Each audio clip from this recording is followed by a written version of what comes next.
not the correct one. Hold up. You're fine. You're fine. It's still processing. She just sent a new one. She sent a new one earlier today. All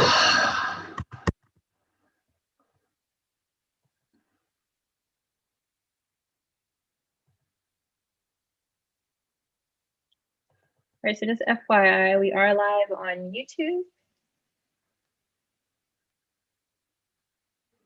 And I'm setting up Facebook now.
All right, so we have T minus about a minute and a half, so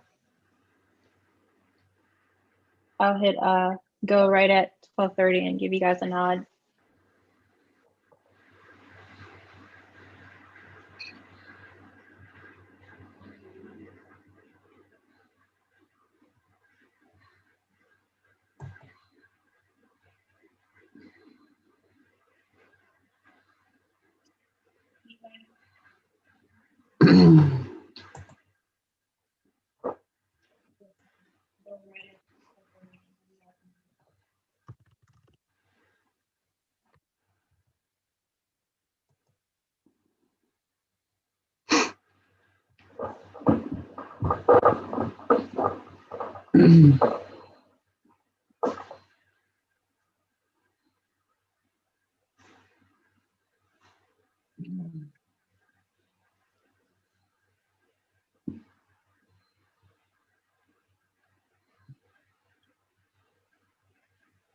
Oh gosh. Okay.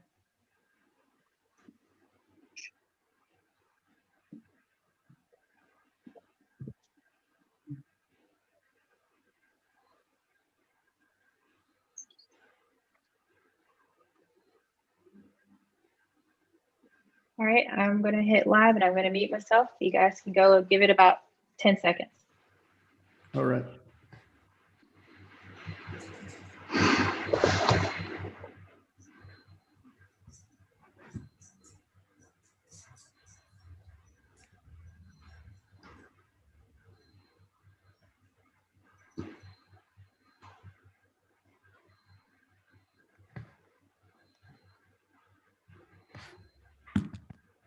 We ready?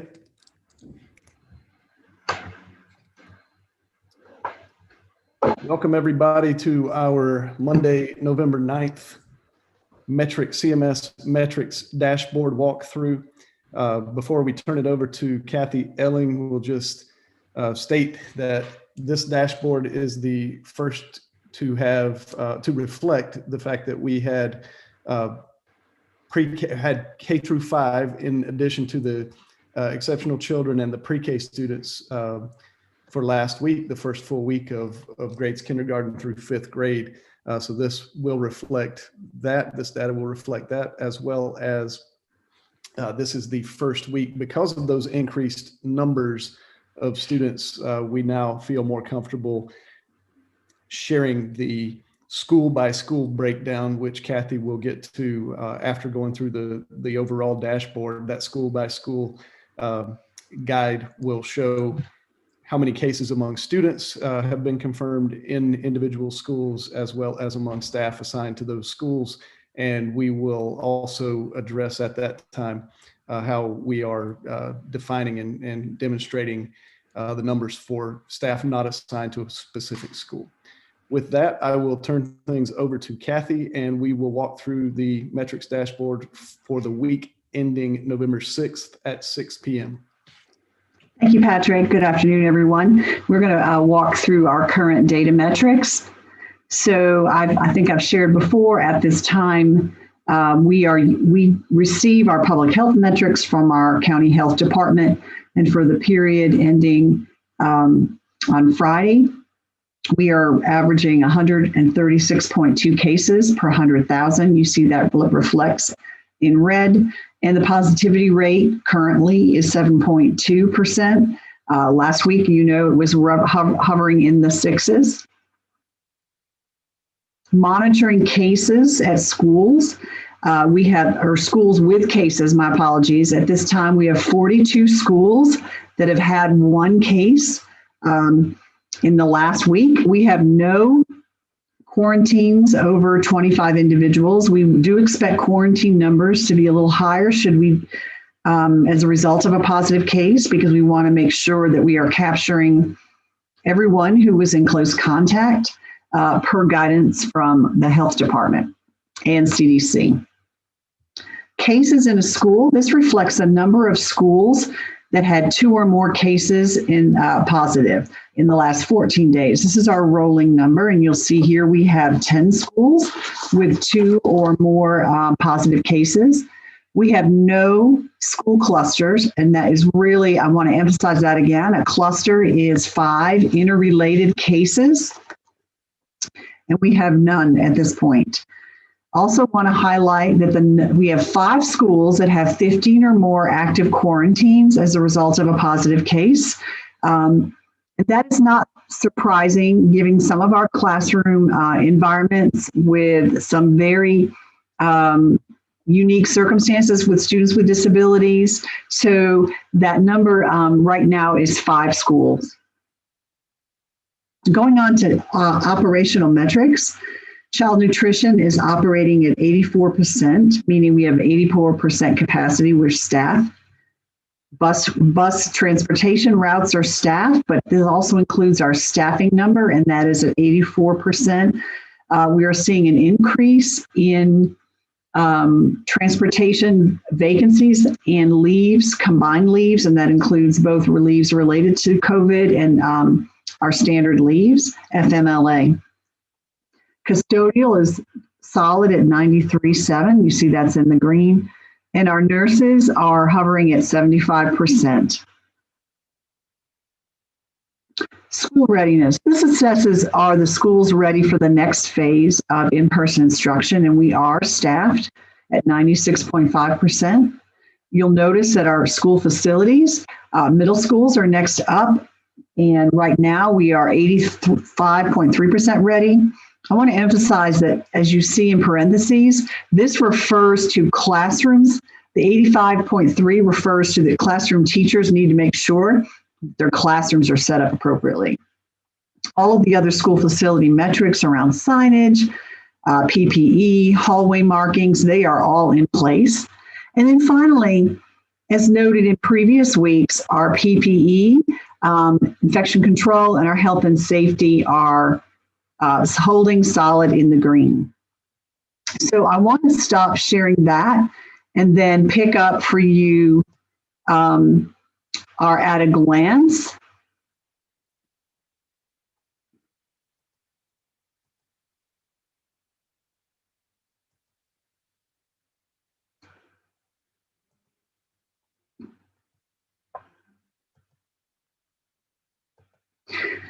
So we're going to look at this and then the subsequent school COVID breakdown report. This number reflects, this report reflects last week. And last week, we had our first full week of in-person instruction for K-5. And that's why you see that number of students there as 41,688. That is inclusive of the two previous groups of students that are in person, our exceptional children and our pre-K students. We had 11 students that are positive last week. Our total number of employees is 19,000, and we had 29 staff members that tested positive last week, and that 29 encompasses school-based and our folks who are working in other areas of our operations. And I'll share that with you next because this is a new report for us.